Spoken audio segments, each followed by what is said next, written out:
How to Tame a Superpower by Stephen Noseworthy.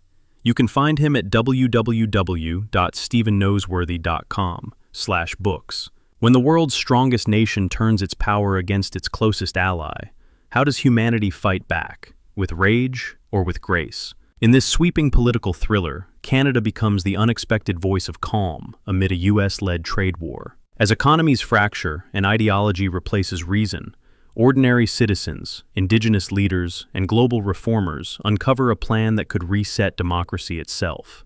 Told through gripping political strategy, human courage, and the quiet strength of reconciliation and truth, How to Tame a Superpower asks, can dignity and unity triumph over domination? Buy now. All available on Amazon and Kindle too. I will read a short excerpt from How to Tame a Superpower. We hope it will intrigue you. Chief Margaret Whitecloud stepped into the circle, not behind a podium. Her voice was soft, steady, undeniable. We've never had much of an immigration policy. You arrived, and we welcomed you. We taught you how to survive the winters, how to sweeten the cold with maple sap, how to walk the forest like a friend, not an enemy. And yet, here we are, centuries later, still offering our hand.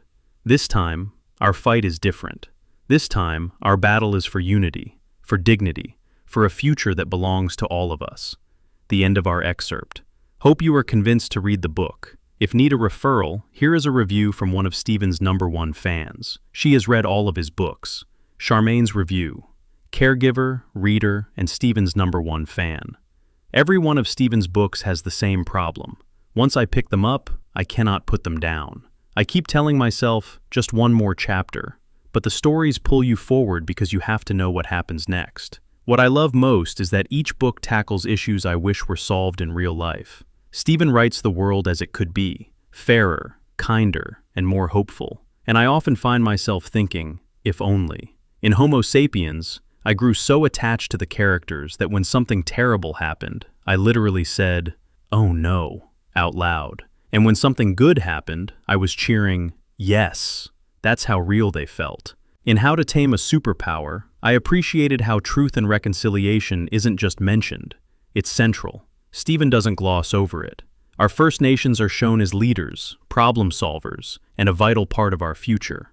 The connected series of Populist Reaction and the Billionaire's Clause, with General Titus and Jack Sparrow, is one of my favorites. I love those characters and how they work through impossible situations. The bad AIs in Populist Reaction genuinely scared me, but seeing the good AIs partner with the heroes was powerful and uplifting. And in the Billionaire's Clause, I loved the message.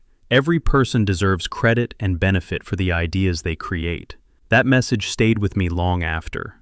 Now I'm waiting for obedience, and I already know it's going to be another page-turner. Charmaine. Thank you for listening. Hope you come read my books. Yours truly, Stephen Noseworthy.